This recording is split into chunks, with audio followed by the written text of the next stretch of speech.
What is going on, guys? Welcome back to the channel, and in this video today we're going to be going over the game Ace Combat 7 and giving my honest review of the game and if I'd recommend this game to you. So let's go ahead and get into it. So I think the most important thing to first talk about is the story, and I know there's like probably 17 games or something like that before this one, so I have a pretty horrible understanding of the story, but I think the way the story was presented in this game was honestly pretty awful. I really had no idea which faction I was even on.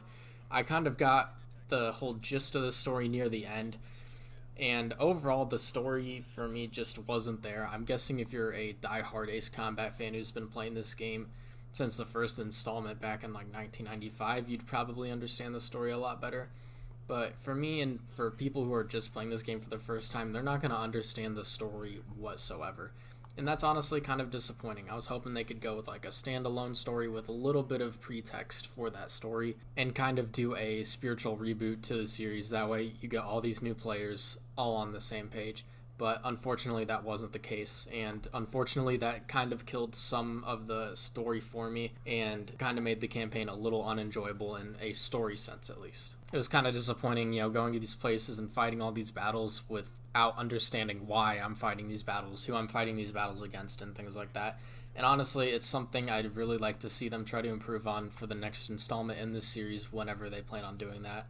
But overall, the story, I'd probably give it a solid 5 out of 10 most. It was not a good story game unless you probably have context from the other games. So if you're looking for a good story, this is not a game I can really recommend. Now, I'm going to go ahead and say what this game lacks in a story, it completely makes up for in gameplay and overall combat and fighting in this game. So you are an ace pilot and you are basically tasked with going on these missions and completing these objectives, and so there is like no ground combat or anything like that. It is just you, the pilot, protecting things, escorting things, going on missions, destroying enemy bases and things like that. So at the start of the game, I think you start out with just your traditional F-16, and that's going to be the starter plane that you get, and then you have 4 different paths from there. You could go with the Russian MiGs, the Chinese planes, or you could go with 2 different American paths. One will take you to the F-15 Strike Eagle, and then the other one will take you to the F-18 Super Hornet, and then they'll both lead up to I think the YF-23, which is like a F-22 Raptor, and then the other path is going to take you to the F-35 and F-22, and both of those are modern jets that you see nowadays in all sorts of modern games like that. And honestly, all the plane models are very realistic to how they are in real life, and honestly that was some of the more enjoyable parts for me because I'm a huge aviation nerd about things like that. And so seeing all these planes being incredibly detailed in the way that they perform and how they look while they're flying, it was just really awesome for me, at least. And honestly, it's something that's awesome for anyone who likes planes.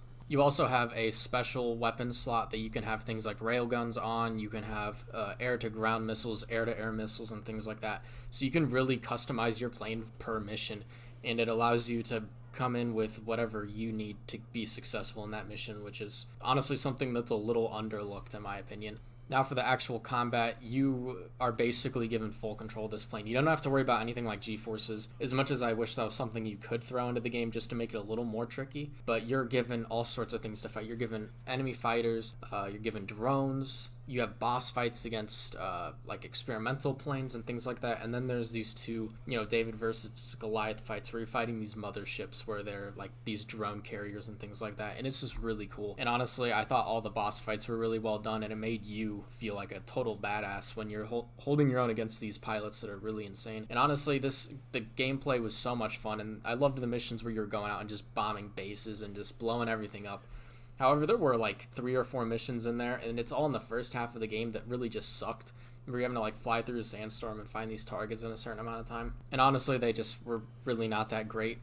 If you get through the first half of the game, the second half ends up playing so much better, and that's where most of the fun ends up happening. If they would have put a little more polish in the level design in the first half of the game, I think the gameplay for this game would be absolutely perfect, and the level selection would be perfect as well. So now we're going to go and talk about the multiplayer. They have different sort of selections. You'll join a room. There's like 2v2, 4v4, 3v3. And then there's also like a battle royale mode where it's like 8 pilots all thrown into this ring, and then you're just basically sent after each other, and it's really fun. I've not much else to say about it. Multiplayer is pretty solid all around. Leaves a little bit to be desired, and I hope with the next game they can really flesh out the multiplayer a little bit more and hopefully make the story a little bit better. Overall, I thought Ace Combat 7 was a really good game in terms of gameplay and just a fun game to play through. I really was disappointed with how the story ended up going, but honestly, it's something I could look past because I was having so much fun, destroying ships and destroying bases and things like that. And honestly, if you're looking for just a fun single player game to go through, I can recommend this game confidently, knowing that you're going to have a really good time just to